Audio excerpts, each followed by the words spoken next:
Avui ens acompanya en Carmel Gradolí. Moltes gràcies per haver acceptat la nostra invitació. I avui gaudirem del disseny de l'arquitectura. Coneixerem l'obra d'en Carmel i concretament un punt que el caracteritza, que són les gelosies. Llavors, les gelosies apareixen no solament com un element decoratiu, sinó com un element que dona sentit a la distribució funcional dels espais, amb el que controla la llum i també l'utilitza com un element passiu amb ajuda per l'eficiència energètica de l'edifici. En Carmel té un extens currículum, ha treballat en edificació en tot tipus de tipologies, centres esportius, culturals, sanitaris, amb magatzems, oficines, habitatges, amb plurifamiliar, unifamiliar, també en paisatgisme i projectes urbans i en intervencions amb patrimoni. Ha obtingut gran nombre de premis i ha realitzat també nombroses publicacions i també exposicions. No ho detallo perquè són 6 pàgines, però ja us puc dir que és un currículum ben complet. Llavors, una obra a destacar que em sembla que no estava prevista avui, però li hem demanat si ens pot fer alguna pinzellada, perquè és l'obra del pavelló multiusos Escola Gavina de València del 2014. Sí, esto es el que no me ponen primer. Perfecte, molt bé. Perquè és una obra que ha tingut el Premi Arcer, ha sigut obra finalista a la 13a Bienal Espanyola d'Arquitectura i Urbanisme del 2015 i ha estat una obra seleccionada als Premis FARS d'Arquitectura del 2016 i té una menció del Col·legi d'Arquitectes de València a la millor obra construïda del bienni 2013-2014. Llavors, si vols afegir alguna coseta, Enric? No, més... Sí, allà. Jo crec que l'obra del Carmel el que té d'interès, té moltes coses d'interès, però el tema de recuperar certs elements tradicionals, diguéssim, per formar part de l'arquitectura moderna amb els usos realment funcionals, no tant només estètics. I li he demanat que al final de tot afegeixi una escola que està acabant, molt interessant, perquè des de la construcció tradicional, en aquest cas com és a València, amb volta i amb bigues de fusta, està fent una arquitectura molt moderna que compleix els estàndards ecològics i de sostenibilitat i, diguéssim, amb la tecnologia tradicional. I entenc que això és molt interessant. I ara et deixem. El que veiem així és el pavelló de l'Escola Gavina. Va tindre certa presència mediàtica en un moment donat, perquè les fotos són molt bones, són de Mariela Polonio i ella les maneja molt en les xarxes, i així veiem el pavelló de l'Escola Gavina. El pavelló polivalent de l'Escola Gavina per nosaltres va ser un encàrrec que ens vingui un poc de rebot. Ens l'encomanà un company arquitecte que treballava en l'administració i que no podia, ell era pare de l'escola i no podia fer l'obra, s'havia buscat una col·laboració d'un arquitecte jove que tampoc tenia mitjans i al final vingueren a nosaltres per a col·laborar entre tots i fer el pavelló. Estos són els meus col·laboradors. Este d'ací més seriós és Arturo, en qui treballa des de l'any 92 a l'Oixina, i esta és Carme. Carme, que és aquesta arquitecta més jove que nosaltres, que vingué, és companya meua del Departament de Composició de l'Escola d'Arquitectura. I el que ens encomanaren va ser l'ampliació d'una escola que ja existia. L'Escola Gavina és una escola en català, va ser de les primeres escoles en català que va haver al País Valencià. Després del franquisme va haver algunes cooperatives de pares, en aquesta era de professors, que muntaren les seves pròpies escoles per a buscar un ensenyament diferent al que venia de la dictadura. I eren escoles en català. L'Escola Gavina va funcionar, es va construir el seu edifici està així, és això que veiem així. Este és el poble de Picanya, està al mig de l'horta, al costat del poliesportiu, i en el moment en què ens encomanen això, ells ja tenien una certa potència i necessitaven eixamplar l'escola. De fet, ja l'havien eixamplat. Ells tenien una escola de primària, després construïen una de secundària i ara volien un pavelló poliesportiu. Aquesta és l'escola que ells tenien. Aquesta escola a nosaltres ens impressionava molt. Ens impressionava perquè és obra de Manolo Portacelli, no sé si vos sona. Manolo Portacelli, famós per la restauració del Teatre Romà de Sagunt, molt mediàtica també. Doncs Manolo, que era professor de l'escola, a més del meu departament, encara està actiu, ell treballava en Giorgio Grassi, Ell va fer aquesta escola que en aquell moment va ser emblemàtica de la nova arquitectura que s'estava fent, l'arquitectura que s'estava, dels edificis públics que estaven construint-se quan arribava l'anomenada democràcia, ara està en dubte tot això, no? Doncs bé, aquest edifici va ser paradigmàtic per a nosaltres. Estava publicat i era realment un edifici que introduïa un nou racionalisme molt net en València, un racionalisme que venia un poc de l'escola italiana, de la Tendenza, i realment és un edifici molt net, molt modern, el seu llenguatge, molt pur, i és curiós que per a una escola que volia ser democràtica s'inspirarà precisament en la casa del Fazio de Terragni, però bueno, aquestes coses de l'arquitectura. És un edifici que en realitat és un quadrat, és una planta quadrada, en què té dues sales, més construïdes, un espai central i després una sèrie d'excavacions dins d'aquest quadrat que va interpenetrant els espais interior i exterior, deixant sempre vista l'estructura porticada de l'edifici. Un edifici blanc, com s'ha fet en aquella època, que actualment necessita actualitzar-se, evidentment, tots els temes energètics, l'escola ha crescut, els temes funcionals cal renovar-los, temes d'accessibilitat, però al cap i a la fi l'edifici va ser un edifici molt important de la seva època. Treballar a el costat de nosaltres ens impressionava i la resposta que vàrem donar va ser intentar donar una traducció, este és l'edifici nou de l'Escola Gavina, una traducció un poc moderna i adequada a la nova funció de l'edifici d'esta intervenció. Si Manolo havia fet este volum quadrat, quadrat en planta, és com mig cub aproximadament, nosaltres farem algo paregut, un peliu més petit, però ho vam fer en una altra estructura. Mentre ell feia una estructura porticà i és un edifici amb moltes subdivisions, el nostre en realitat és com una caixa buida, perquè és un poliesportiu, un edifici multifuncional. El que vam fer és construir-lo en dos murs portants secs, que són el mur que dona a l'est i el mur que dona a l'oest, i entre ells una coberta, que és una estructura espacial que el cobreix. És molt més simple. Però la forma de treballar en este volum va ser semblant a la que havia utilitzat Manolo en aquest edifici, és a dir, excavar dins de la caixa. Nosaltres vam fer unes excavacions, uns talls, un poc a la manera de Chillida, quan talla els espais, per a aconseguir, per exemple, això és una porxa exterior, l'accés principal que està així, darrere hi ha un altre accés de servei, tallant aquesta caixa. La caixa aquesta, per altra banda, és molt massissa a l'est i a l'oest, on realment el sol ve molt horitzontal, i en canvi és molt transparent al nord i al sud, on posem una protecció solar i una altra veurem darrere. Dalt té una sèrie d'elements d'il·luminació i ventilació, unes claraboies. Aquesta és la situació, com estava l'escola original, l'ampliació ja de secundària que tenien, i aquest és el pla complet de què és el que volen fer. Ells volen duplicar, així tenen ara una porxà i volen així dins construir una altra ala de secundària en laboratoris. Per tant, van a perdre la porxà. Per tant, el nostre edifici devia incloure aquesta porxà ja prevent aquest creixement. Després se construirà també tota aquesta zona per ampliar l'edifici i nosaltres el que plantejarem és un edifici col·locat en aquesta zona per alliberar espai per a les pistes esportives i l'aparcament. Retirarem el transformador que estava així, el portarem al nou límit, l'entrada que estava així la portarem així, al principi, i farem una connexió, este recorregut de connexió entre l'edifici principal i el poliesportiu. Així veiem un poc la distribució és molt senzilla, el que vos deia, és un espai pràcticament buit en l'interior que té tota aquesta sala central en les pistes poliesportives. Al final no han sigut pistes, perquè allí segueixen aquestes coses que passen els clients que van pensant i han decidit que no volen tindre esports de pilota, però els temes de... Ara se pensa molt, treballem molt en els espais inclusius, la pilota s'apropia de l'espai, han decidit no utilitzar jocs de pilota i se va utilitzar per altres coses. Una cosa que nosaltres ens veia el director un dia i diu és que aquest edifici estem pensant que això no té que ser poliesportiu. Diem, com? Ja estava mig fet. És que és massa bonic. I diem, home, això no és un problema. Diem, no, tenim que gastar-lo per altres coses. Ja l'utilitzen, és una sala polivalent, fan alguna d'esport, fan jocs, fan totes les reunions de l'escola així. En fi, el que té és aquest espai, té la porxa davant, s'obre completament, els espais se connecten, ja veureu l'element que hem fet així, que és una espècie d'hangar que permet unir l'exterior i l'interior, i tota aquesta zona de dues altures, on hi ha en planta baixa una aula de música, tota la zona de vestuaris, i al final magatzem i la sala d'instal·lacions. Dalt era una gran sala que finalment s'ha compartimentat en dos perquè era massa gran per a el que necessitaven, de psicomotricitat, teatre i tot això, i uns magatzems o despatxos.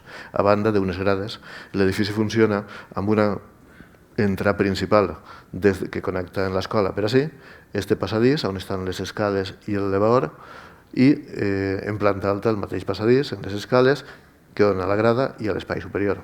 És molt senzill en aquest sentit. Bueno, si tenim els primers dibuixos, un poc això que vos comentava, com treballàrem este volum, anàrem excavant-lo, però crear els espais d'accés. Pràcticament és això el que hem fet, perquè ja vos dic que és un edifici realment volumètricament molt senzill. La maqueta és el mateix, ja sabeu un poc els elements de protecció solar al sur, i la secció. La secció jo penso que és el que millor explica en què consisteix aquest edifici, perquè es veu així en l'alçat est, en l'entrada principal, el gran mur que suporta tota la coberta. La coberta, que és una coberta espacial que se suporta recolza sobre este mur i l'altre que està enfront, i tot l'espai interior, que és la doble altura i la zona que té uns pilars i un forjat, així, que conté les aules i vestuaris baix i l'aula gran. I la zona de les grades, aquesta és la zona de circulació que articula tot el conjunt. Així ja se veuen algunes de les característiques de l'edifici. L'edifici té una coberta molt lleugera, és una coberta tipus deck, aquestes que són metàl·liques, i damunt crec que hi ha 11 centímetres de llana de roca i damunt hi ha un impermeabilitzant. Són unes cobertes d'aquestes que són com un materàs molt mollet i molt lleugeres.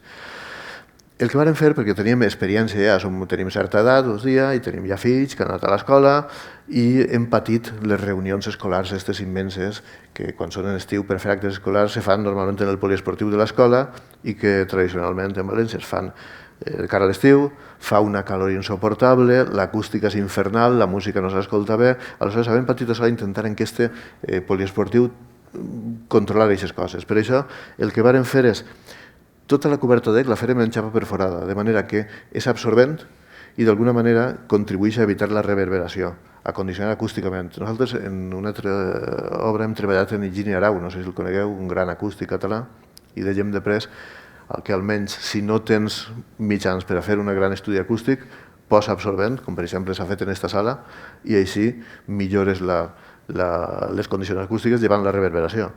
Vàrem forrar també tota aquesta part en ceràmica, el ratxol a perforar, que per darrere té una llana de roca, de manera que és també tot absorbent, de manera que n'hi ha una caixa absorbent que controla un poc l'acústica del conjunt.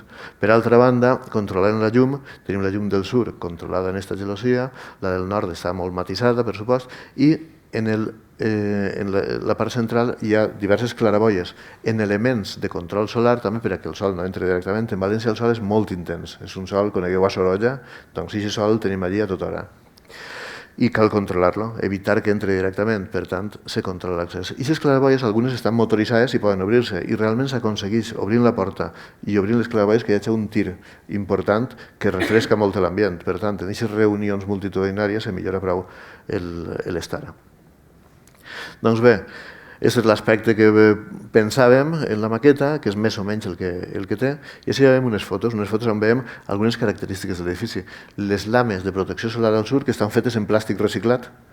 És curiós que el plàstic pensaven que era una cosa estable i no, se maneja igual que la fusta, se comporta exactament igual que la fusta i quan li pegava el sol se dilatava i començava a arrencar tots els cargols. Vam haver de fer un invent per a que se manegen, estan totes soltes. De fet, l'edifici és un edifici que és un mecanisme, tot se maneja, tot es mou. Tenim les portes correderes que permeten obrir completament, és com un hangar, s'obre completament i permet connectar l'espai interior i l'exterior per a la zona de jocs. Eren portes correderes fetes en peces ceràmiques, unes peces ceràmiques que estan tancades després en vidres de colors i les varen construir amb molta cura perquè realment són molt pesades i requereixen unes guies perfectes per a relliscar. Doncs bé, quan acabaren de fer-les resulta que cadascuna crec que pesava 2.000 quilos i realment les portes tiraves a obrir-les i te quedaves ahí i dius, ostres, com pesa! No estava mal, perquè no era qüestió que estigués anant jugant les portes amunt i avall, perquè podia haver una desgràcia, però costava. Aleshores direm, ostres, és un problema per una porta corredissa pesar tant, i tinguem una idea magistral. Li canviarem el nom, en compte de portes corredisses, li vam anomenar tabic, com diguem, relliscant o alguna cosa així, i per tant, al ser ja un mur retràctil, ja era més factible que fos pesat. Així veiem més coses, tota l'estructura que suporta tot això, que és una estructura prou sofisticada, el vidre este que està penjant al final el substituiríem per un plàstic que pesa menys, era més car però pesa menys i també així lleugerirem també tot el pes de so, per això fa aquests dibuixos tan increïbles el reflexe. Així veiem els detalls de la porta està feta en 3 peces que es rellisquen totes i se'n venen així. Així està la porta d'emergència, quan les portes s'obrin evidentment ja no fa falta la porta d'emergència, ja queda inutilitzat però es pot eixir per així. Tots els detalls, la solució de les lames, vam estudiar molt acuradament tot aquest tema, va veure com resoldre'l, perquè és un edifici que té una apariència molt industrial, però realment és molt artesà. En la cara nord farem les lames verticals, perquè no és nord exactament, és un poquet nord-oest, i el sol entrava de gaidó a poqueta nit, quan estava amagant-se el sol. Aleshores, vàrem fer aquesta protecció. Mireu l'aspecte, té un aspecte... A mi m'agrada aquesta foto, perquè es veu el cel ahí i els arbres reflectits en el vidre darrere, no sap molt bé el que és això. I és la façana nord. I així veiem la façana sud, que la veiem així de dia, que veiem que és molt opaca, així no, perquè es veuen les claraboies, però es veu que és molt opaca, però en canvi de nit, quan s'encén la llum interior, adquireix aquesta transparència que és característica dels elements dels edificis resolts amb angelosies, aquest canvi tan dràstic d'imatge de dia a la nit. Així veiem algunes imatges també, ja en la porta completament oberta, que se veu la intercomunicació, se veu aquest aspecte que és una caixa pràcticament de l'edifici, en aquest gran forat. Aquesta foto es costa molt de fer perquè a la nostra fotògrafa li agraden les fotos frontals i varen tindre que pelear per aconseguir-li. Diem, és que és un edifici volumètric, no és només frontal, fixeu-vos que totes les fotos que tenim estan fetes de front, li encanten. I varen tindre que pelear en ella, perquè es va costar molt, sempre que anem, ara últimament anem en ella a fer les fotos per a dir, mira, és que volem aquestes fotos per a que se veja també l'arquitectura, no només de vegades te fa fotos, arriba i te fa foto a un forat en terra en una planta i dius, escolta, però és que és molt bonic. I ja, però veníem a fotografiar l'edifici. Ella és molt artista i la foto està molt bé. Tenim esta vista en la gelosia, o sigui, en la porta completament tancada. Així veiem com s'ha projectat cap a fora tota l'estructura i també la ratxola, però en canvi el tancament s'ha quedat darrere per a generar esta porxà, que està feta en previsió de que desaparega la que tenen ara. En la porta oberta, en l'interior, ja se comença a apreciar un poc aquest xoc de llums, veiem com funciona el sol entra del sud, però en canvi en les claraboies no arriba a entrar perquè hem posat aquestes proteccions. Així ho veiem a poqueta nit ja en la llum artificial. Tota aquesta paret és la paret de ratxola en un absorbent darrere. A mi m'agrada molt el xoc este, un poc millor. Bé, se veu, m'agrada el xoc este de la peça de ceràmica que se creua en la peça de ceràmica de baix, este és molt neoplàstic, no?, aquest xoc. El fons està forrat tot de fusta, este front és la barana de la grada que tenim dalt, així tenim la vista des de dalt, des de l'escala, això és la paret que separa de la gran aula, l'escala i la grada que està així, sobre la pista. Així veiem el dibuix tan estrany que al final farem en la pista, que és per posar-se cada xiquet en un punt i fer no sé què. Són coses que s'han inventat ells. Aquesta imatge frontal, com no, i la mateixa de nit, on se veu, mira, així,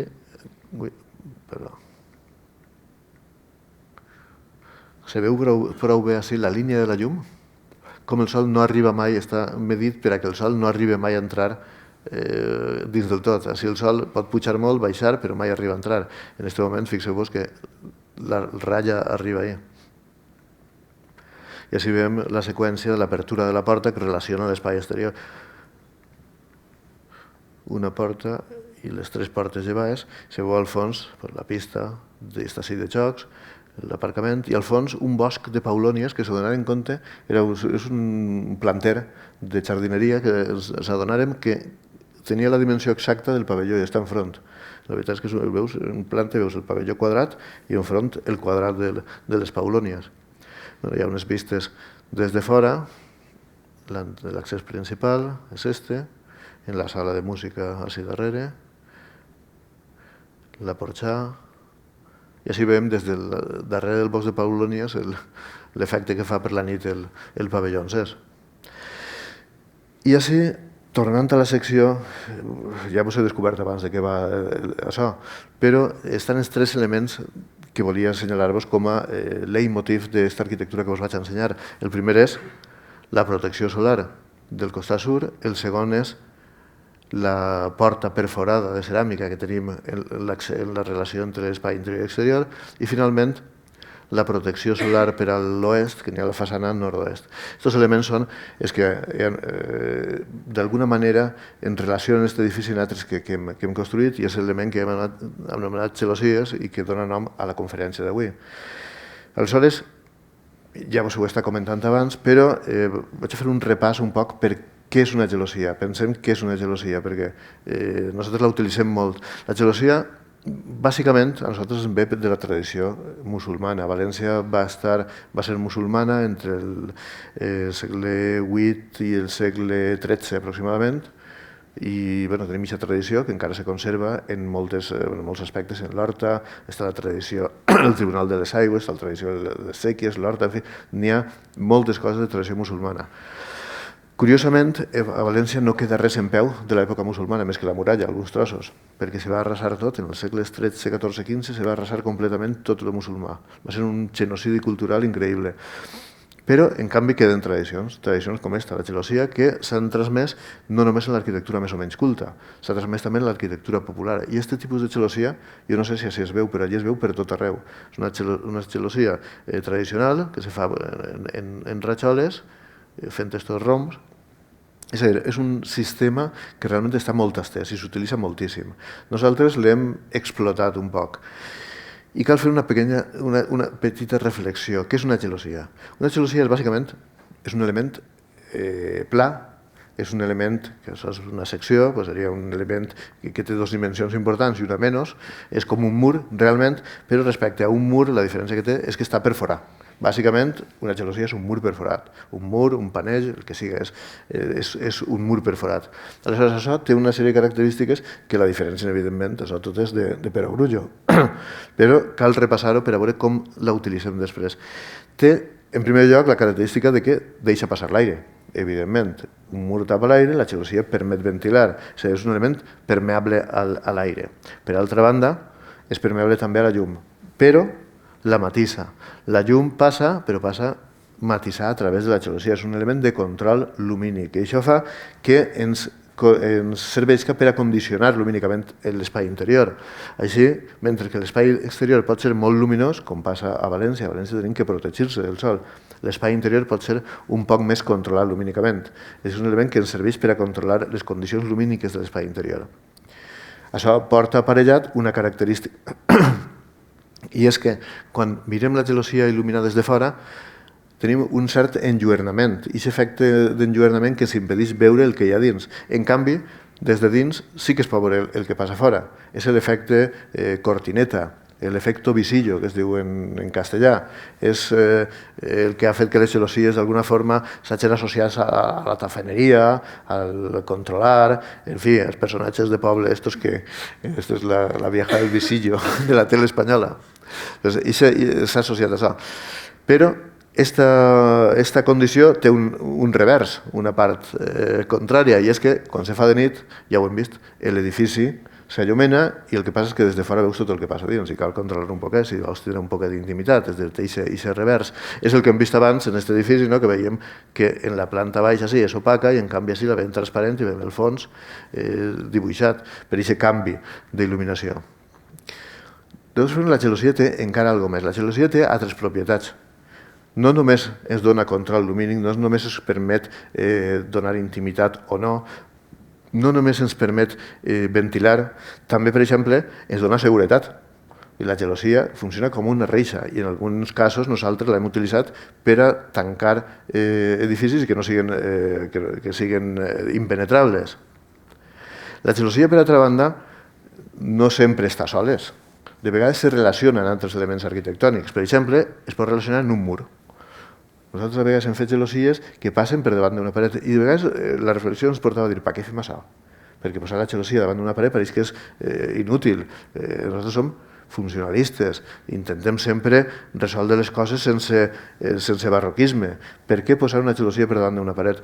Doncs bé, la reflexió ens ha portat a veure que realment és molt útil de vegades, perquè la gelosia per davant d'una paret, si li afegim un aïllant tèrmic, el que aconseguim és una façana ventilada, que el nostre clima mediterrani funciona molt bé, perquè la façana ventilada el que ens permet és eliminar directament tota la transmissió de calor que ve de la radiació solar. Per exemple, el sol calfa la gelosia, però la pròpia estructura física de la gelosia fa que s'autoventile i dissipa el calor, de manera que tot aquest calor que d'alguna manera la gelosia s'està tragant no es va passar a l'interior. És a dir, és un funcionament realment molt positiu en el nostre clima per a protegir-se del calor. Per altra banda, amb aquests aïllants externs el que aconseguim és tindre dins la inèrcia tèrmica dels murs. Per tant, són elements de confort climàtic, els murs. És a dir, aquest conjunt, la gelosia i un mur, pot ser un element molt positiu i realment nosaltres l'hem utilitzat així de vegades. Altre tema és que aquest sistema de nit també funciona. Encara que de nit la gelosia no pinta res en aquesta estructura, la presència de l'aïllant tèrmic a l'exterior sí que manté la temperatura interior més propera al confort, si fora fa fred. De vegades la gelosia passa per davant d'un vidre. Aleshores dona seguretat, dona control lumínic, en fi, tot això. Però davant d'un vidre ens crea uns efectes plàstics que els hem vist ja un poc en l'escola Gavina, que també són interessants i també cal aprofitar, perquè de vegades en el mur tenim alguns buits i si el mur estos buits els associem a una gelosia podem tindre efectes molt diversos. Si la gelosia la posem exclusivament en els buits aconseguim un mur continu en unes perforacions que tenen darrere les finestres. Altres vegades hem posat la gelosia passant per davant de tot i el que aconseguim és que desapareguen completament els buits i fer una façana transventilada. Estos buits que desapareixen de dia, en canvi de nit apareixen i canvien la imatge de l'edifici. Anem a veure unes quantes obres que hem fet. Esta és una obra de l'any 96, l'obra és això, això que es veu així darrere. És la nau Inelcom, és una nau de productes electrònics, de fabricació d'aparells electrònics, i és una nau que està en Xàtiva. En Xàtiva fa una calor increïble, és el lloc més càlid del País Valencià, probablement.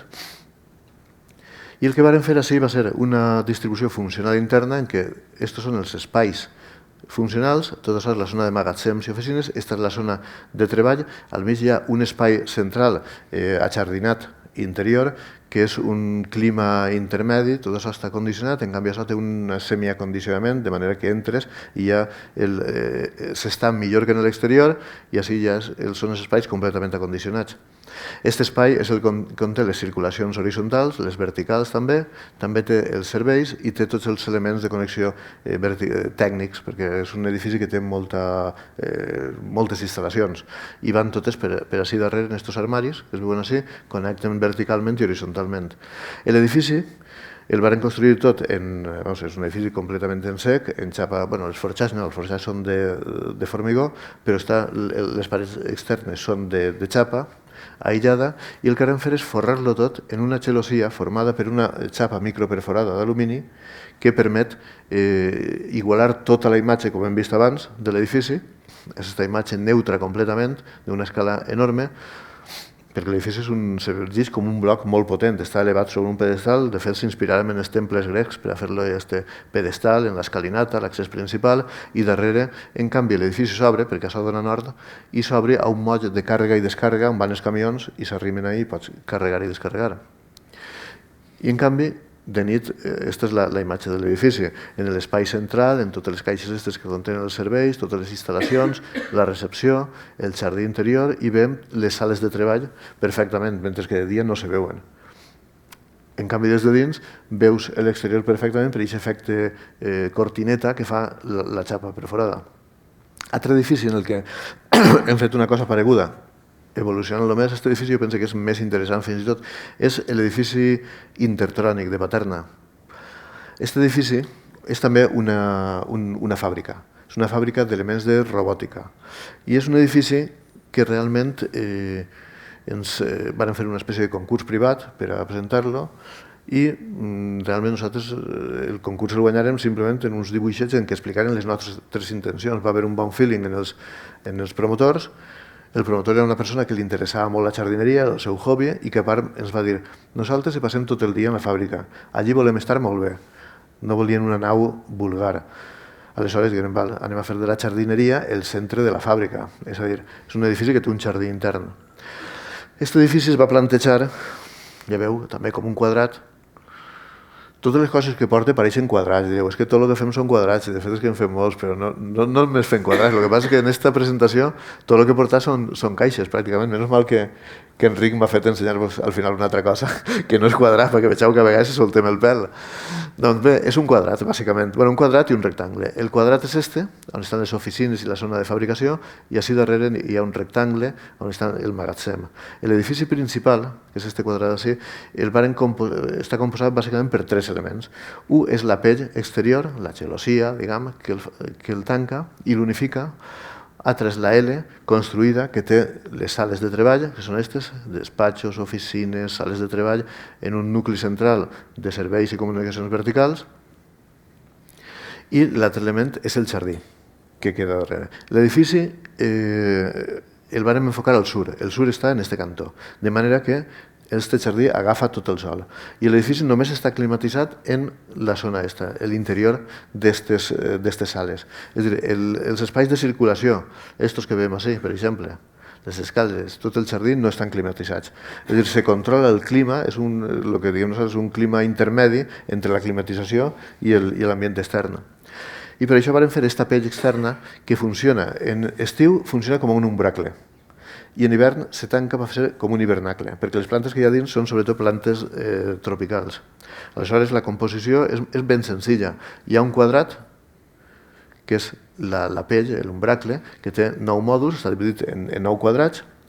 Estructuralment, a més, està partit també en aquesta modulació i se suporta sobre 4 pilars. 4 pilars que vam estar investigant molt com col·locar-los. Al principi es col·locàvem els cantons al mig i finalment se donaren compte que funcionava molt bé i donava molta soltura, expressava molt bé, perquè al cap i a la fi volem que els edificis siguin plàstics, estar firmitas, utilitas i venustas. Buscarem així que se notara aquesta lleugeresa d'aquesta pell que estaven creant. I d'alguna manera en aquesta solució se nota molt, perquè hi ha moments en què estos vols tenen, d'ací a ací, pense que havia, crec que eren 14 metres de vol, i dona una sensació realment que dius, aquest edifici està volant, què passa? Dins d'aquest umbracle varen fer esta L construïda i finalment, que és l'estructura de formigó, i té les oficines i la zona de treball i la zona del jardí. I així tenim un poc l'aspecte exterior. Mireu la lleugeresa que vos dia, com l'edifici vola i el pilar d'aquest costat és d'ací. Després tot això és un vol fins ací, que després gira i n'hi ha un altre pilar allà. Així veiem la pell de l'edifici, que de dia té certa opacitat, però en canvi de nit mostra atravegat tot el que n'hi ha dins, aquesta transparència. Entre la pell i el mur interior, l'espai que queda, esta vegada, mentre que en el com simplement era un espai que se separava i no serveix més que per a manteniment, així li donarem més sentit. Serveix per a manteniment, per a netejar els vidres, però també és un espai de circulació que permet pujar al terrat i permet també els recorreguts d'emergència, d'evacuació entre les dues parets.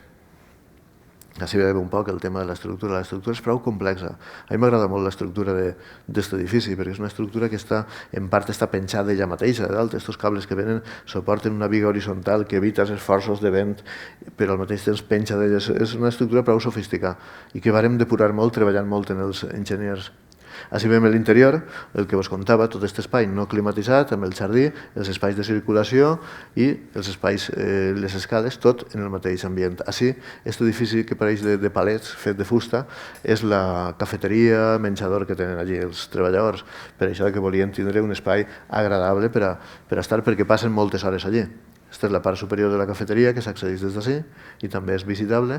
I així veiem un poc l'espai interior. Este gran espai interior, on les plantes ja pràcticament estan ja arribant al sostre, i veiem és de vidre, la caixa, que ho tanca, i així tenim aquestes plataformes opaques, que són d'inoxidable, que estan motoritzades i s'obren en l'estiu, de manera que obrint les portes i obrint així dalt se crea una corrent que millora molt l'ambient interior. La pell d'aquest edifici és, jo penso, de lo més interessant que té, perquè la pell està feta de xatarra. És una pell reciclada, però realment reciclada. És material de rebuig. És este material que veiem així, que a nosaltres ens recordava algunes obres d'art. Esta no sé si és de Barbadillo, no estic segur de qui era esta, però és un material retallat. Este material és el rebuig que queda quan se fan peces mecàniques per a fer maquinàries. Aleshores, en el tall a làser, per control numèric, s'envien les peces i el que fan en els tallers és distribuir-les, fer una espècie de tapís en el qual tracten d'aprofitar al màxim el metall, però tracten també de que el metall mai se trenque. D'aquesta manera fan les peces, les trauen i trauen tota la sobra, que és una xapa completament perforada en aquests dibuixos tan estranys, que són peces mecàniques que no sé per què seran aquestes, però el que queda normalment ho tiraven.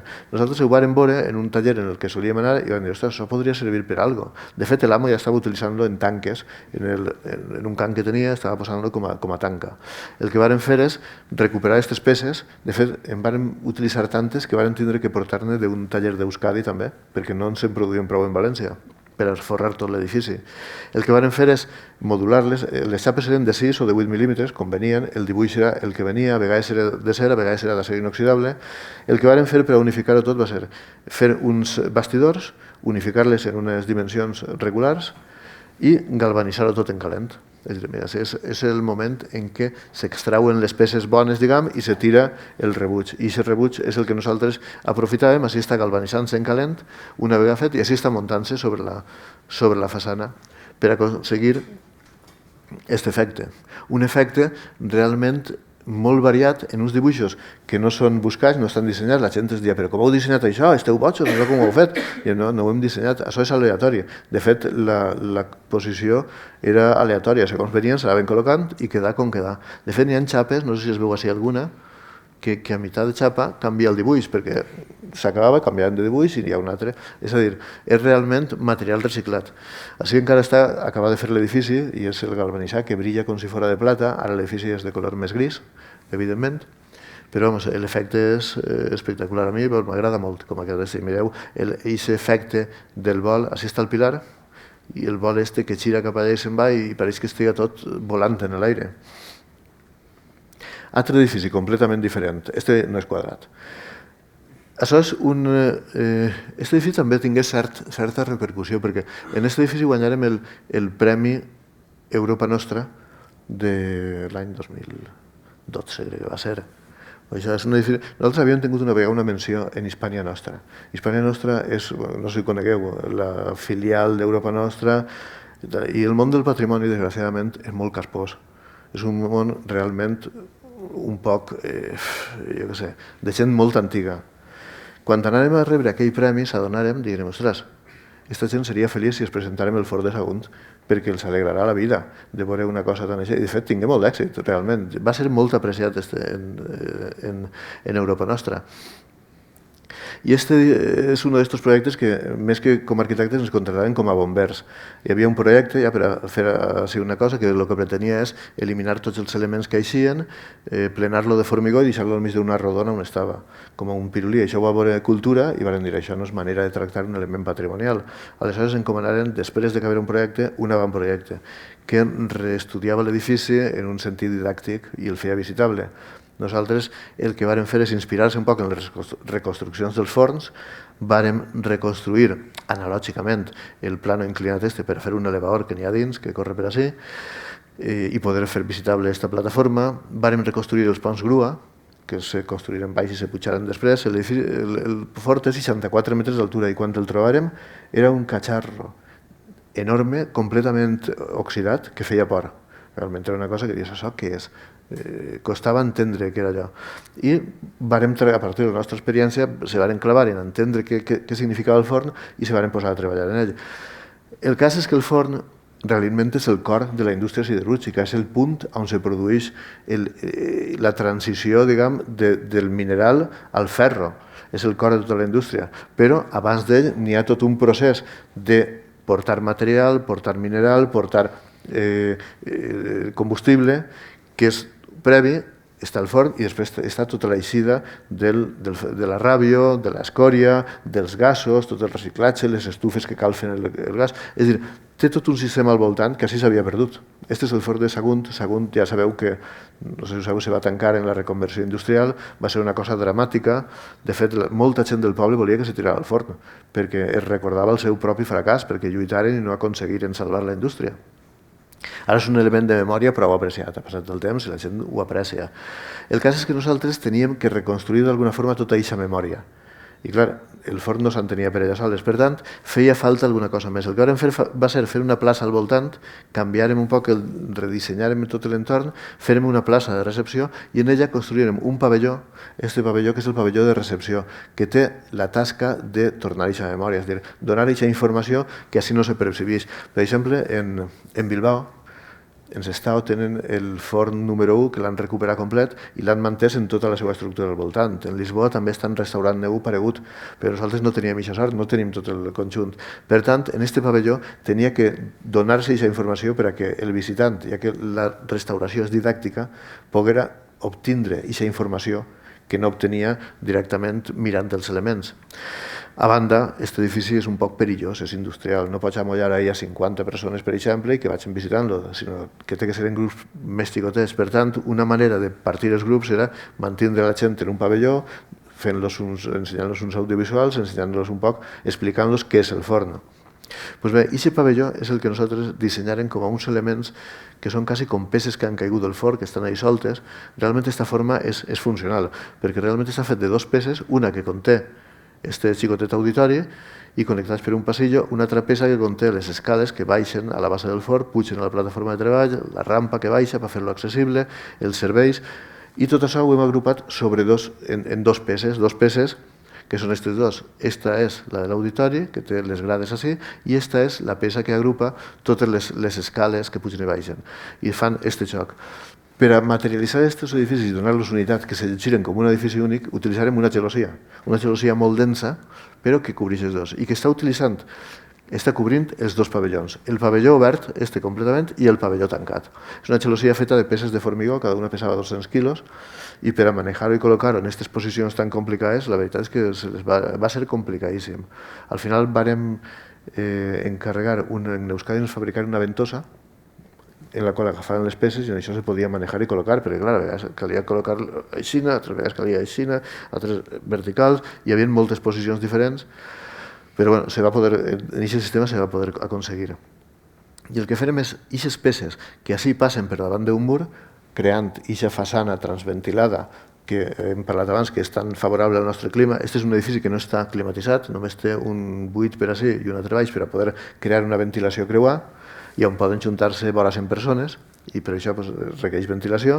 Aleshores, l'únic control climàtic que té és aquesta pell, l'enorme inèrcia tèrmica dels murs que són de formigó i l'aïllament per fora, i més fora encara la pell, està ventilat. En canvi, aquest altre pavelló és només la pell, i això és el que tenim, aquest pavelló tancat com una caixa, i així en canvi el que tenim és aquesta gelosia molt densa però que permet el pas de la llum, i és un edifici exterior, així quan plou l'aigua entra, i és un edifici ventilat que l'única funció que té és unificar la imatge, donar una escala i agrupar tots aquests elements fets en ferro, que són les escales, la rampa, els quartos de bany.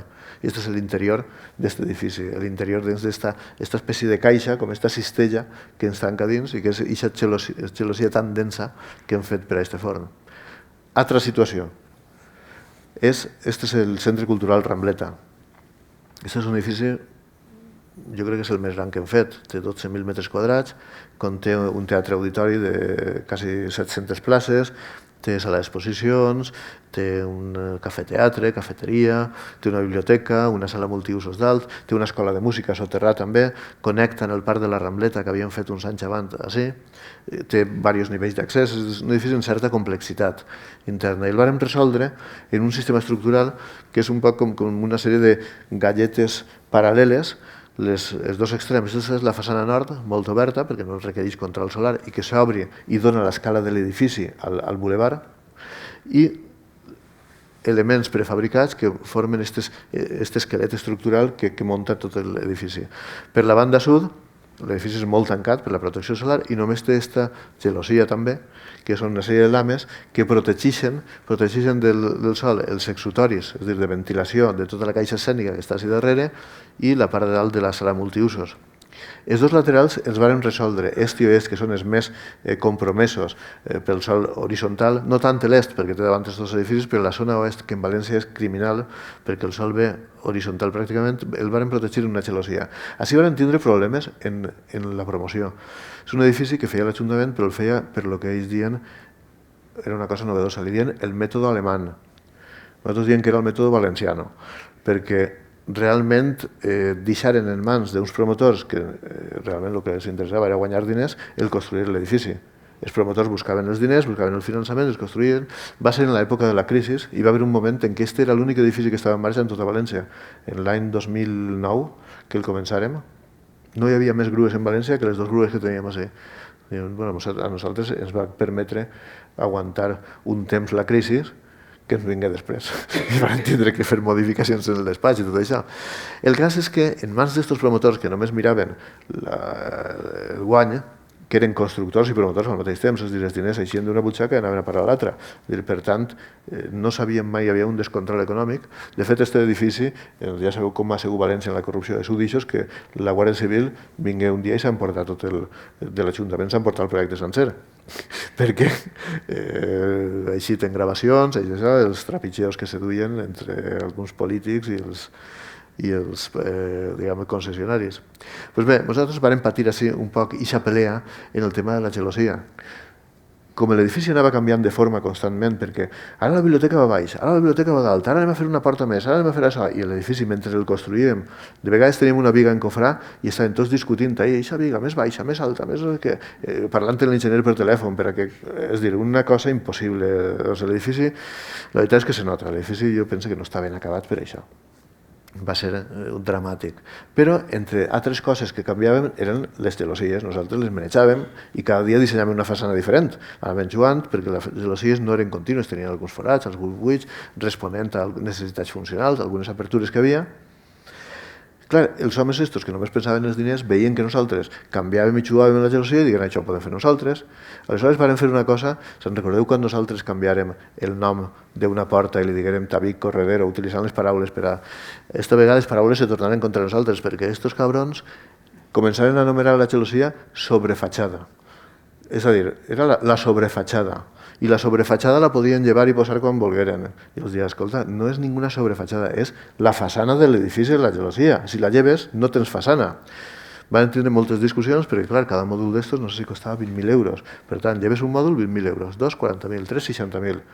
I estos, bueno, teníem una pelea i, de fet, per això, jocs on darrere, per exemple, sí, deurien haver estat coberts completament, i com ahir no hi havia finestres darrere, doncs feren llevar-los tots. I en aquestes coses van fer un treball de composició així constant, però l'edifici és decent, té un aspecte correcte, però això ha donat problemes, perquè la façana interior sense protecció solar donant a l'oest ha tingut problemes en el revestiment ceràmic, que era molt fosc.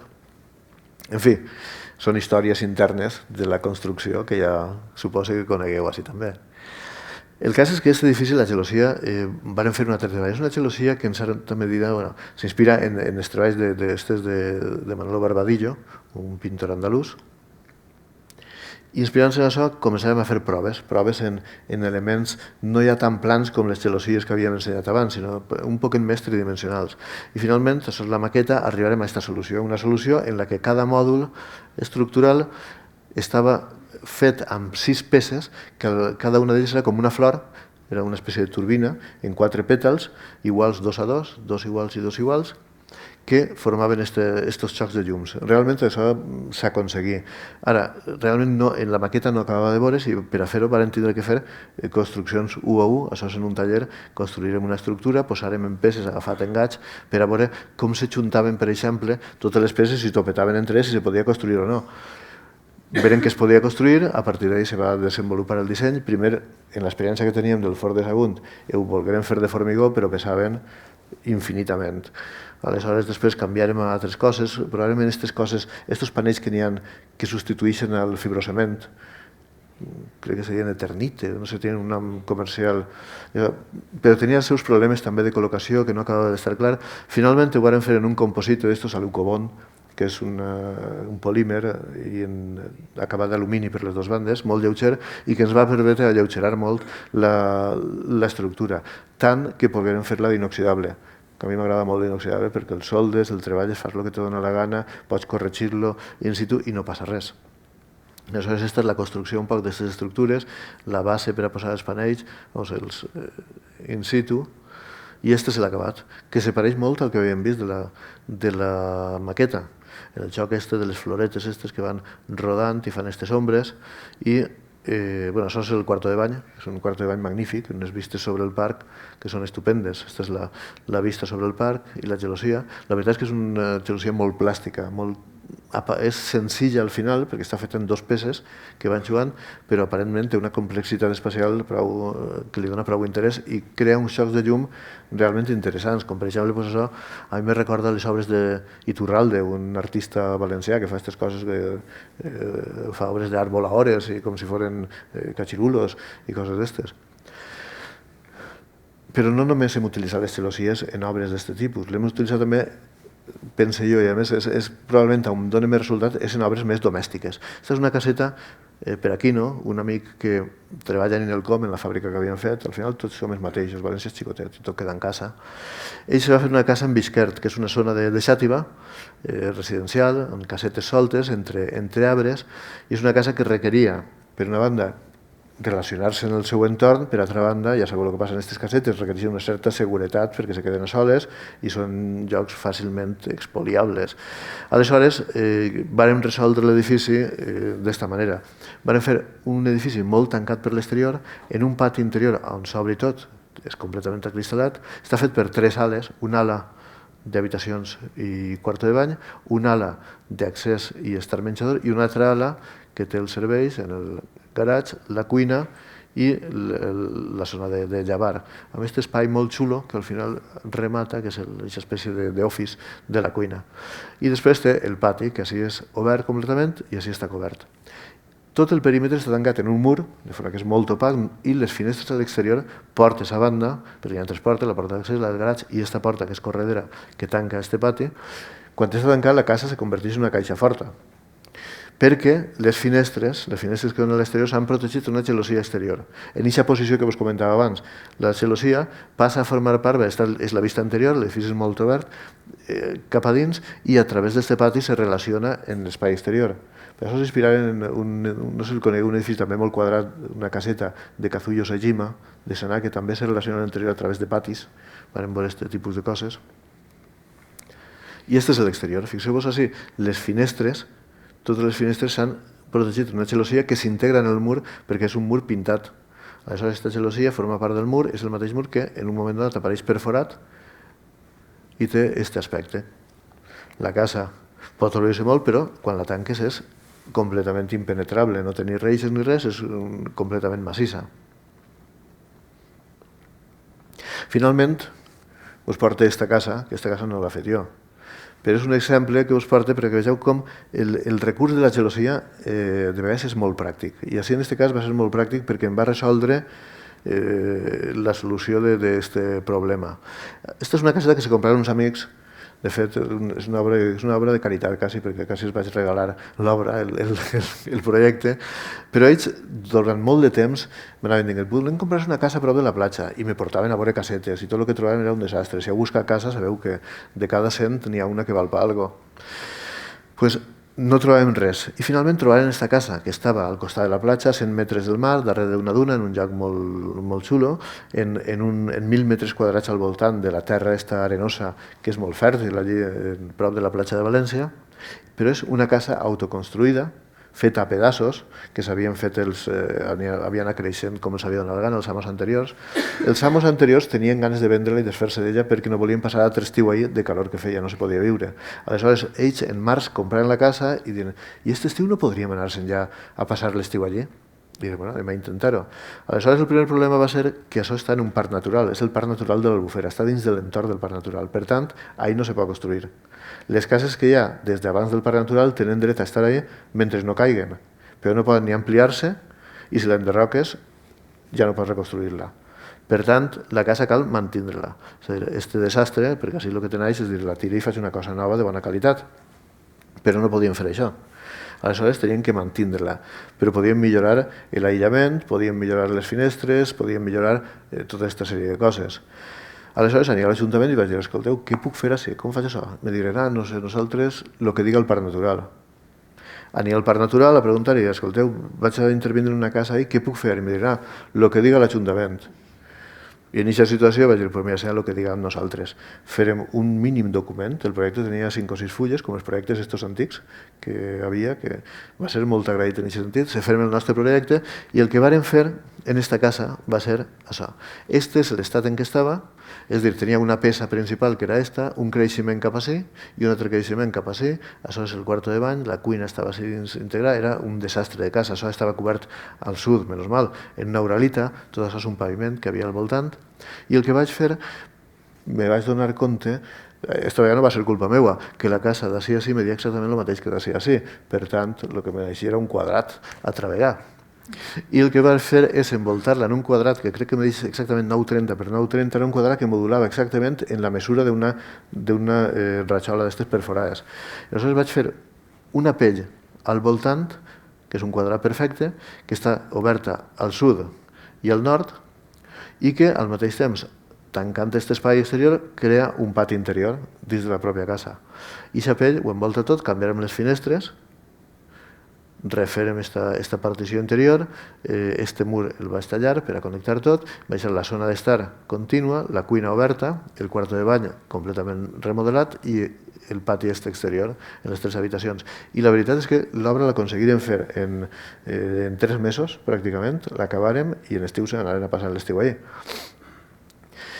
I este és un poc el resultat. Esta és la casa que havia i este és el resultat que queda. És una casa a treballar completament tancada, són aquestes cases que tenen que ser com caixes fortes quan no estàs, té aquestes portes metàl·liques d'acer galvanitzat perforat que s'amaguen entre la pell i la paret anterior i se tanquen per les 2 bandes. L'uralita, evidentment, el fibrocement el retirarem, i volia posar una parra, però al final posarem un canyís ahí. I aquesta és la imatge de nit, a treballar el que vos comentava. La fenestració que de dia no se veu, així se veu. Esta foto me costa de fer, que no és fàcil aconseguir l'efecte, però sí que així ho veiem, l'efecte dia i nit realment se nota prou. I això és el que era, mireu la qualitat de les coses i quina construcció, i el que és ara. I així el procés constructiu. El procés constructiu va ser ràpid i econòmic. De fet, en l'economia del procés vàrem tindre coses que vàrem abaratar molt perquè se n'eixia de pressupost. Això va eixir, crec que uns 1.000 euros en IVA i en tot el metre quadrat, és a dir, una cosa relativament barata. I el que vàrem fer va ser projectar en poliuretà. El poliuretà que és una gorrinà, és antiecològic, però és aïllant i és impermeable i és sobretot molt econòmic, així a 3 euros el metre quadrat. Per tant, forrarem la casa en poliuretà i en això aconseguim un aïllant exterior continu, impermeabilitzant i barat que revestia tot i que deixava els murs, que al cap i a la fi eren prou grossos, a l'interior, la inèrcia tèrmica a l'interior, que és l'ABC de la sostenibilitat, i l'aïllament per fora. I per fora, així veiem ja la pell de ratxola que construïm, forrant-ho tot i fent aquesta façana transventilar barata que havíem creat. En la coberta el que fem és impermeabilitzar, hi havia goteres, posarem un poliestirè i damunt grava. És a dir, farem una coberta invertida, que és molt barata, però que realment funciona igual que una façana transventilar, perquè la grava té aire entre ella i permet ventilar i eliminar el calor. Dins de l'abaratament d'esta, este és el final d'esta façana, l'eixida per darrere, dins de l'abaratament d'aquest edifici farem una troballa que després ens ha servit en altres edificis. I és que, llevant, perquè se passaven de preu, direm, anem a llevar l'aïllant de terra. Posàvem aïllant en terra també, perquè el codi tècnic, perquè les normes, perquè direm, mira, no anem a aïllar, posarem una solera damunt del paviment que havia i direm, ja està. I això realment va ser un encert molt gran, perquè així baix tenim el nivell freàtic molt propet, i el nivell freàtic d'alguna manera el que fa és igualar la temperatura molt prompte. Clar, al aconseguir, així el sol, ja veu, és sense pietat, casca per tot arreu i calfa enormement.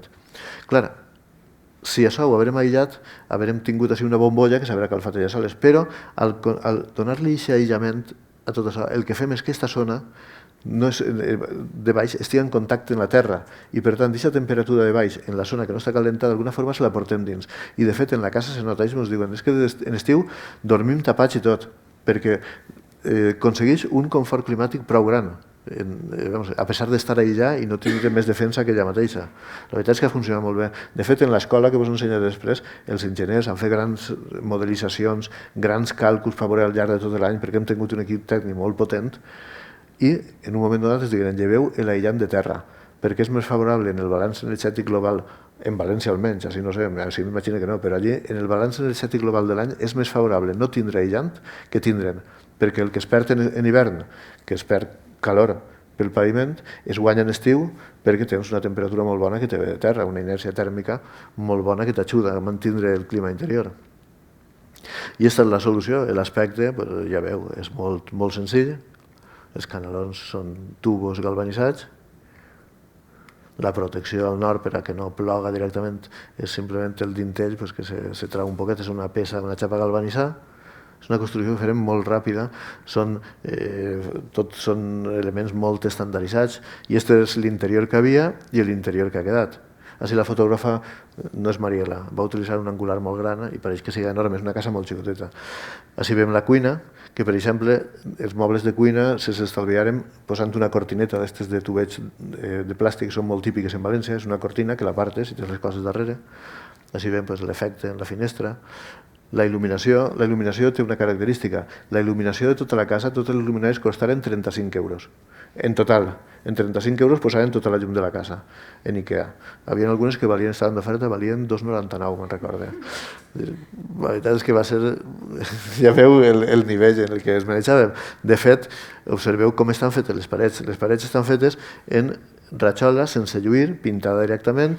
Les portes són totes portes prefabricades que venien i se col·locaven.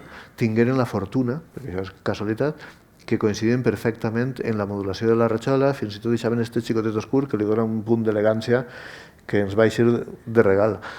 I les instal·lacions per supost vistes.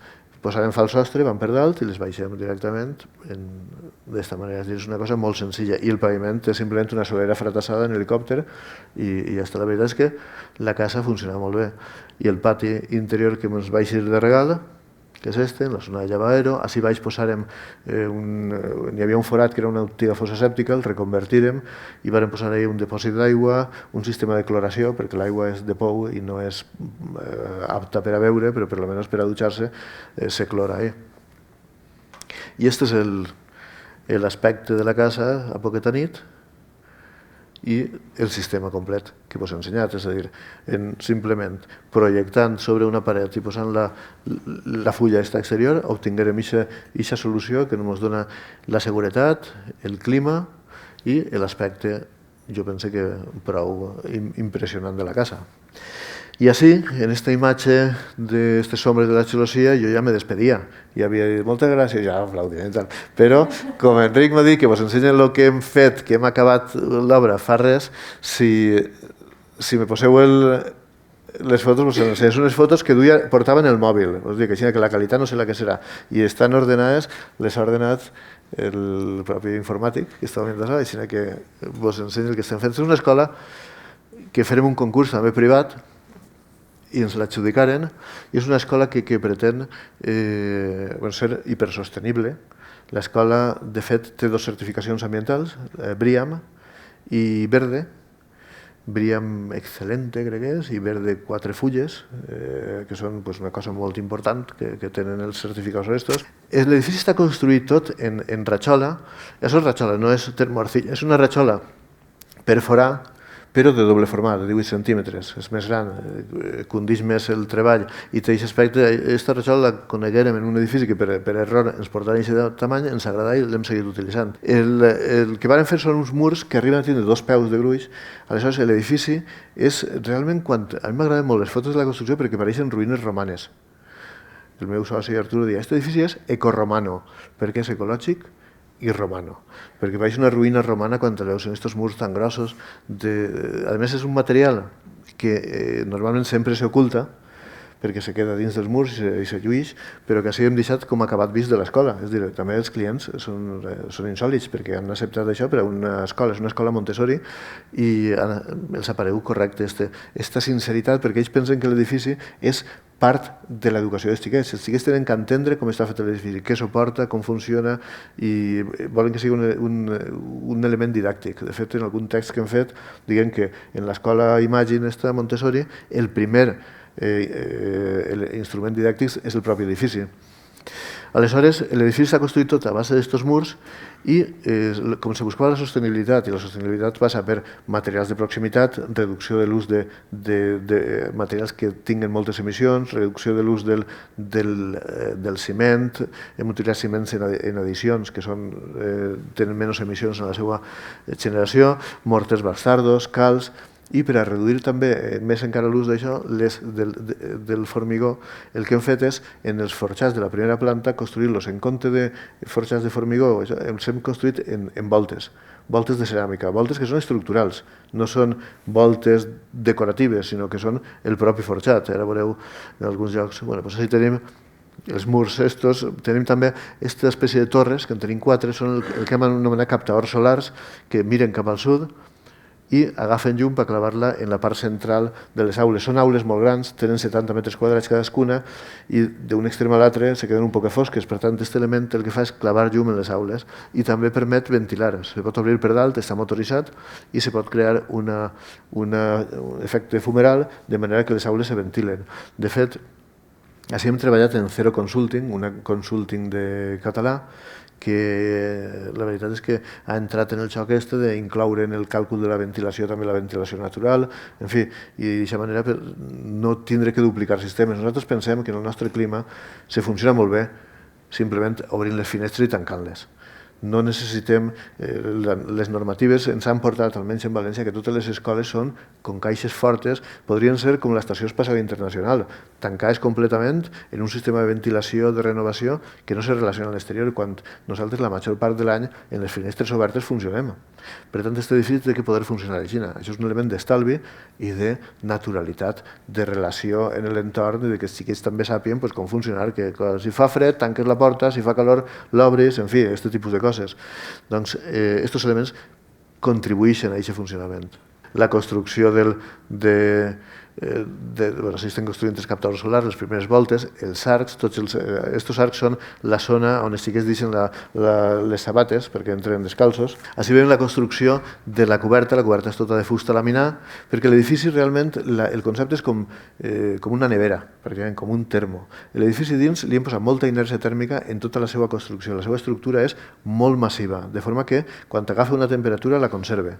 Però per fora hem fet una pell molt aïllant, és tota de fusta, en un aïllament de fusta prensar, de panels que la marca és Steico, uns panels com de viruta prensar, que ho envolta tot. Hem tratat d'evitar els ponts tèrmics fins i tot en els captadors, utilitzant en els punts de contacte unes ratxoles que se diuen glass foam o alguna cosa així, que són aïllants, de manera que hem aconseguit una continuïtat en tot el revestiment tèrmic de l'edifici i una pell que és de fusta i molt aïllant, de manera que l'edifici és com actualment els congeladors tenen unes peces dins que se congelen i si se'n va la llum aguanten el fred durant unes quantes hores. D'alguna manera està utilitzant la inèrcia tèrmica per aconseguir que els congelats no s'estropeen.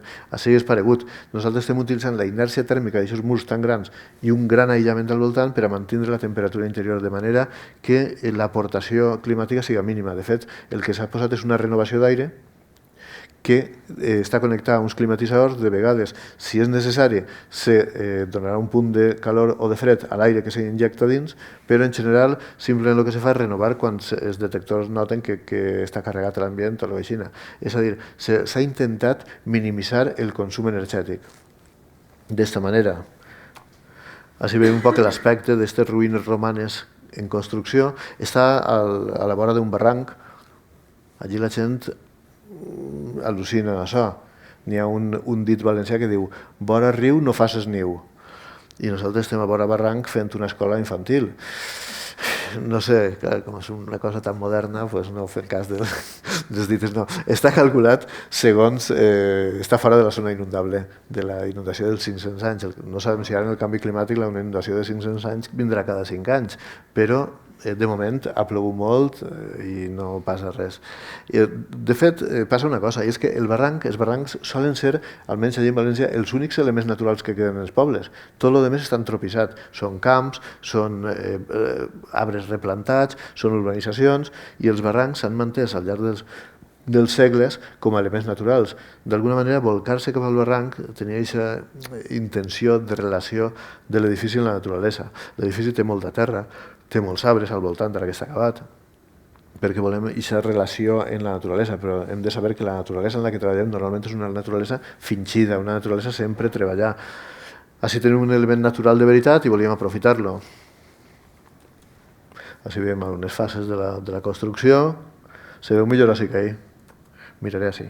Així veiem l'interior d'una de les aules ja en les voltes que va vindre a veure Enric, així, ja construïdes,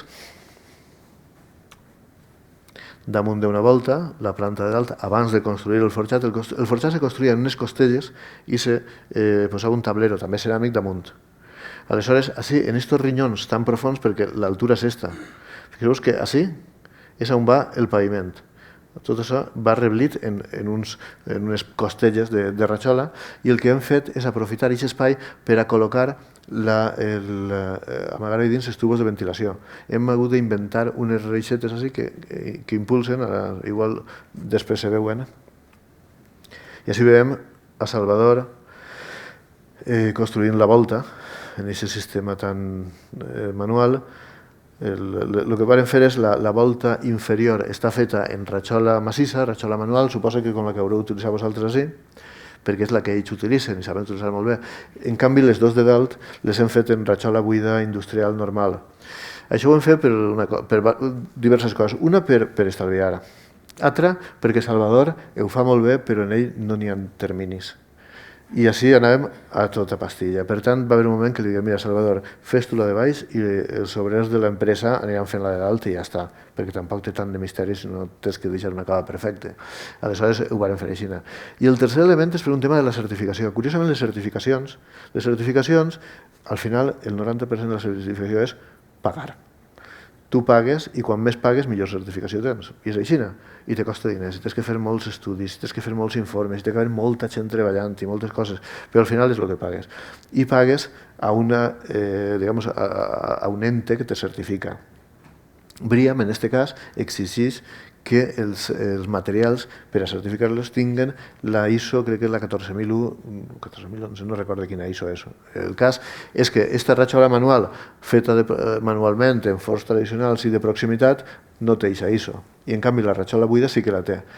Com al final la certificació és fer un sudoku en el que tu mires els percentatges que tens d'un material, que tens d'un altre, i aconsegueixes quadrar per a obtenir els punts necessaris, nosaltres, aquesta rajola, que jo pense que és més sostenible, més ecològica i més de tot, que la que n'hi ha dalt, en canvi, no pot comptar efectes de certificació. Però la que n'hi ha dalt, la rajola buida, sí que té les ISOs necessàries i compta, i per tant, puja el percentatge de material i aconseguim aquests punts. Són coses, que passen en el món actual. Així veiem, aquesta està torta, però així el que se veu, si gireu el cap, aquestes són les peces que hem dissenyat que se col·loquen empotrades en la volta per a impulsar l'aire. L'aire ve per així dalt, per el rinyó i per ahí baixint.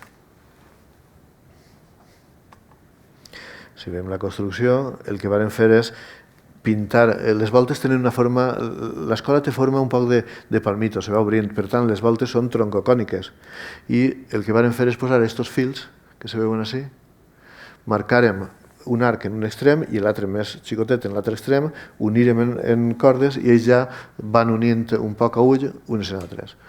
Un poc a ull, no prou a ull, perquè després quan hem fet la fusteria cada una té un diàmetre i una forma, ha hagut que ajustar la fusteria molt ahí. I així veiem un poc l'edifici des de dalt, des dels edificis del costat, així construint-se ja la coberta, posant-se ja la impermeabilització en algunes.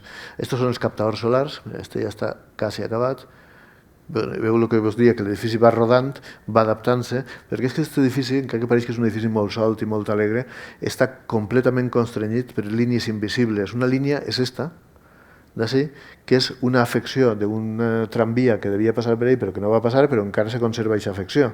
Per tant, en el moment que demanaren llicència, no podien construir més cap ací. I l'edifici va tindre que aguantar. La segona fase, en canvi, ja s'ha retirat aquesta afecció, i la segona fase sí que creix, i l'edifici tindrà una forma com d'S. Es va acoplant-se. Per aquella banda, el que fa és fugir de la zona de protecció de 5 metres en la vora del barranc. És una zona de domini públic que no se pot invadir en edificació. Per tant, l'edifici està completament apretat per aquestes línies i el seu creixement està determinat per una sèrie de gestions administratives que, com ja sabeu, van lentíssimes i han determinat que, en fi, aquesta segona fase no sabem quan se construirà i ara tenim aquesta façana tan... És una mitgera realment, és una paret interior, però ara és la façana de l'edifici, que és una llàstima, que ens impedeix ensenyar-lo tot el que voldríem i, bueno, pues, les fotos que fem procurem que no paregui molt això. Així tenim la construcció de la volta, aquesta foto molt xula, que se veuen els fils i les successives rosques que se van col·locant. Ja està inaugurat, sí que ja estan, perquè bueno, el temps també estava molt constrenyit en el temps, no només en l'espai. Havíem d'acabar per a poder inaugurar en el curs el 9 de setembre i se va inaugurar el 9 de setembre, encara que encara estem fent remats. Este és l'interior d'una sala superior. Veiem l'estructura, aquests elements que hi ha hagut que posar al final, perquè l'estructura tenia una sèrie de problemes de càlcul, ha hagut molts líos en tot això, per això té aquestes aspes. El sistema d'il·luminació, originalment dissenyàrem unes làmpades molt més boniques que això, que duien incorporades elements absorbents d'alts, però costaven un dineral i al final posarem aquestes línies, que tenen la peculiaritat de que són línies de LED, i és la primera vegada que se posa a una escola unes línies aixina perquè s'adapten als ritmes circadians, sigui el que sigui això. Per tant, al llarg del dia van canviant de temperatura de color per adaptar-se als ritmes circadians i que tot fluïsca millor.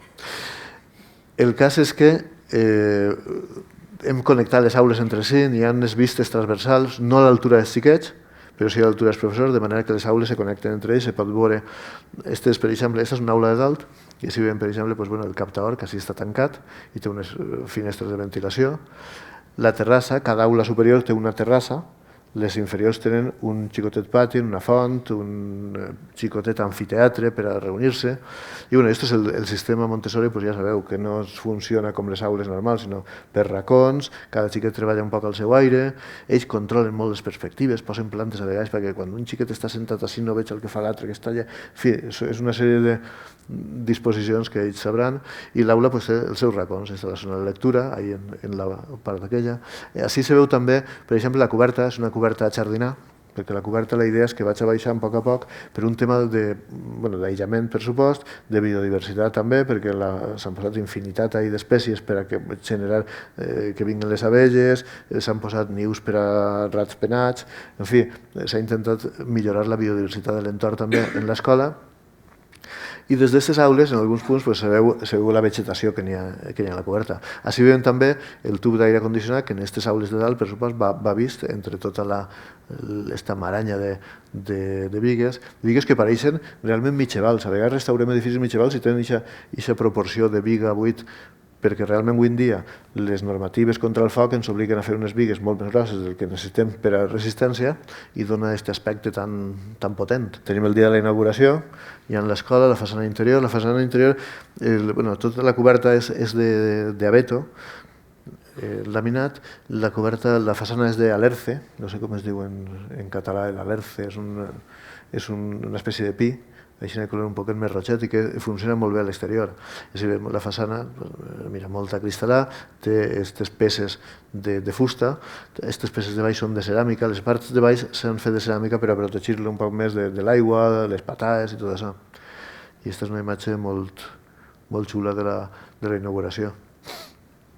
Ahí se veu la coberta també, vegetal, i el tall de l'edifici que s'acaba així. O aquesta escala, que és una escala provisional exterior, però com no podem continuar hem hagut de posar res.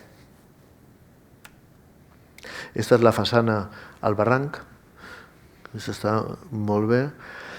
Se veu la coberta, que és una selva, els captaors i sempre així dalt, tota la coberta està la façana de l'Erce, i així veiem encara la empremta un poc de les voltes que han desaparegut completament a l'exterior. Cada aula és un nucli d'estos, un pico d'estos, 1, 2, 3, 4, n'hi ha 5, n'hi ha una aula auxiliar allà, bueno, cada una té 2 aules, són en realitat 10 aules, 8 per a donar classe i 2 aules auxiliars de música, per a fer la migdiada els més xicotets, en fi, totes aquestes coses. I de moment la primera aula de totes s'utilitza com a administració, perquè l'administració real se crearà en la segona fase. Així veu el que vos dia, tenim estos balcons sempre en l'aula de dalt, perquè tots tinguen, és un balcó molt ampli, una terrasseta, i estos elements que pengen així, metàl·lics, són unes estructures que s'han posat unes glicínies que tenen que ocupar-les i convertir-se en elements de control solar. Això dona al sud-oest, li casca molt el sol, encara que té aquesta protecció molt gran en aquests vols, requereix, mirant a l'oest, aquestes proteccions.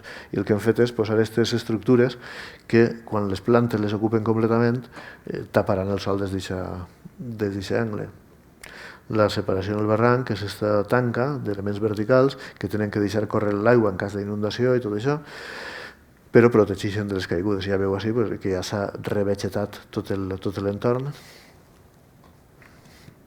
I aquesta és una foto de les terrasses les terrasses de dalt i les terrasses de baix. En la zona pavimentar, este xicotet amfiteatre que té cada aula, la font, així encara no està posat, el sistema de recollida d'aigües que cau així en la font.